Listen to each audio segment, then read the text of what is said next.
so today I'm going to be talking about one of the largest vocational education and training providers here in Finland. They are from UNSO in North Karelia. So I've been trying so hard to not talk about this, all right, because I wanted to get the right information. So now that I have the right information, I think I can talk about this. So there are three main programs in English. You have the cook, you have practical nurse, and you also have the facility operator or housekeeper program.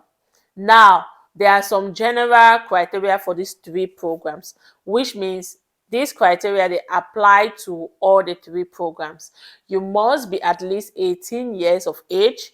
You must have an upper secondary school certificate. You must have a good command of English language, and you must be physically fit. So for the language part of it, you begin your studies in English, and then you have to complete it in Finnish. So you can start in English, and then along the line you're gonna learn Finnish, which I think is really good if you want to, get employed right after your graduation. It is really good.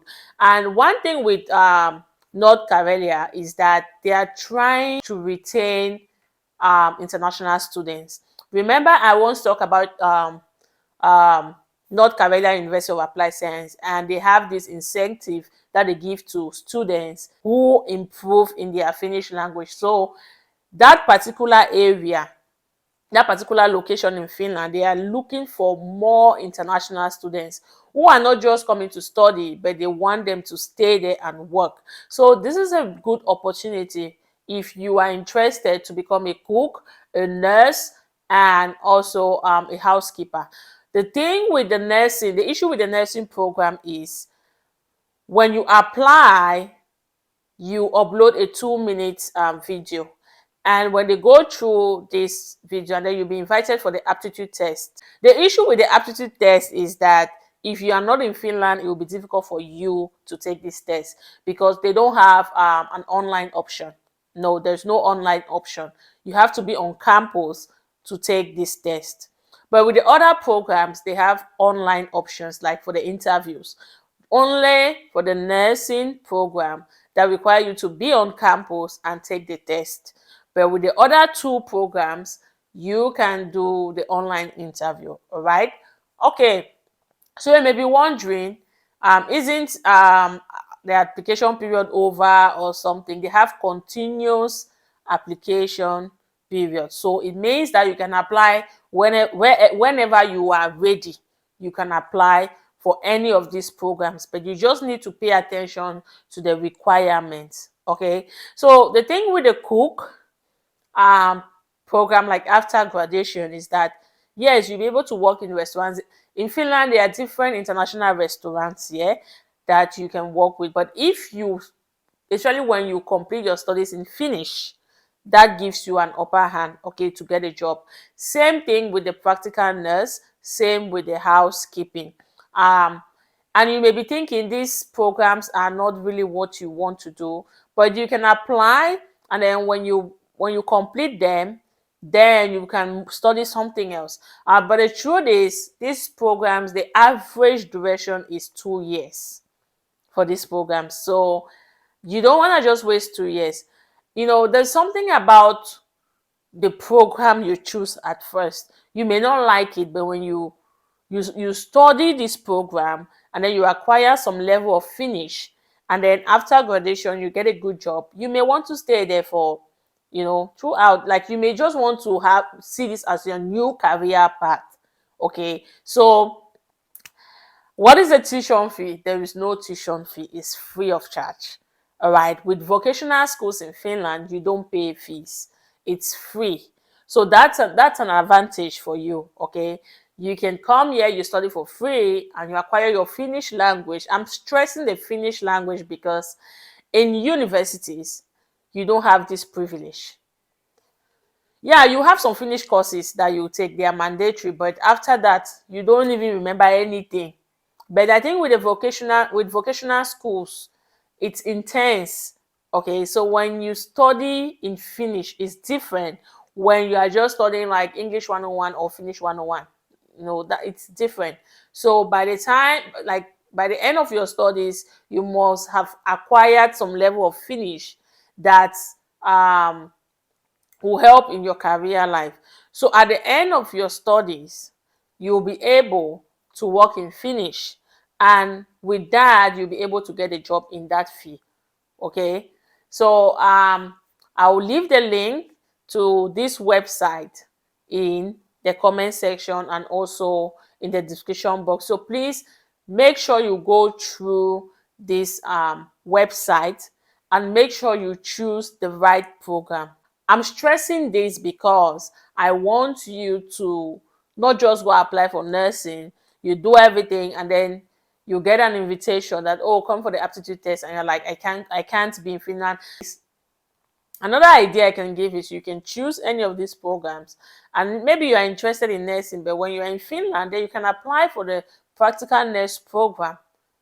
Okay, so but if you just want to travel, you can also apply. But if you're passionate about becoming a cook, a housekeeper, you can still apply. It's a win-win situation.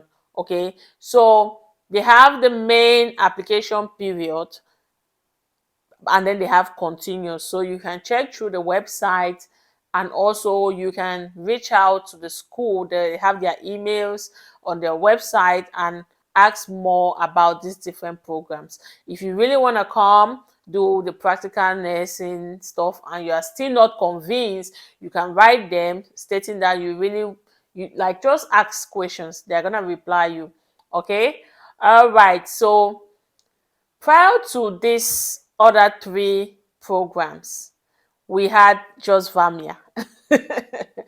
And as we all know, Vamia has been something else because everyone wants to apply.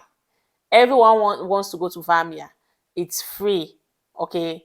And we also have Helsinki Business College. The thing with Helsinki Business College is just like the practical next program that I talk about. With Helsinki Business College, you are supposed to like attend the interview in person, like you have to be in Finland.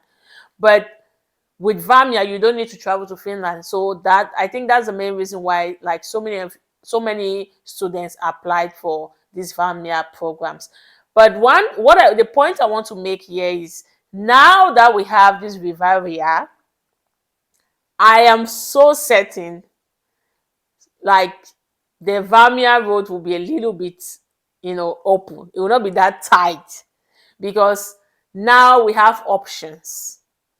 We have different programs from different location, different school, as opposed to Vamia. So don't give up your Vamia dream. So if you really want to still apply, you can still apply to Vamia in August. Okay, applications will be open, and I will let you know on this channel. So please, if money is the problem, if you can't pay your fees and you're thinking like, I can't study abroad because I don't have the money, there are different ways you can travel to Finland and study as an international student for free. So I've talked about these three programs from UNSO, and I've talked about Vamia from Vasa. Now, you can also apply for a 100% scholarship to come study in Finland. Yes, I know students through my channel who got this scholarship. So you can apply for a program and you apply for the Finland scholarship, and then you get them, which means you'll be exempted from paying the fees, but you still need to show the 6,720 euros for your as like means of support. Okay, but you're not gonna pay fees. So that means you're studying for free as well. Because same with this Vivaria and Vamia, you still need to show the 6,720 euros as means of support. So if it's free, it doesn't mean like it's free. Like you just need to come, you don't need to show any means of support. No, you need to show the 6,720 euros, and you also need to buy health insurance. Like all the different process and the procedures that you like that international students have to go through, you too will go through. The only difference is that you will not pay fees. I just want to stress that, because I know of students who got admitted into family and they're like, oh, they're asking for means of support. Oh, of course. Yeah. In Finland, let me just state this. When it comes to immigration, immigration is like separate, totally, completely separate from university. They don't click at all. That's why when you have issues with like your residence permit and whatever, your university, there's nothing your university can do. All they can do is provide you with the documents that they are supposed to provide for you to take to the immigration, but they can't influence a positive or negative decision. No. You get that? So all you need to do is, you're not paying fees, and they'll give you a document to show that you're not paying fees, and you proceed with the different requirements. All right, so if there's any question about this particular school or these three programs, do well to comment below, ask your questions. I will do well to reply them. Have a blessed week, and God bless you. Bye.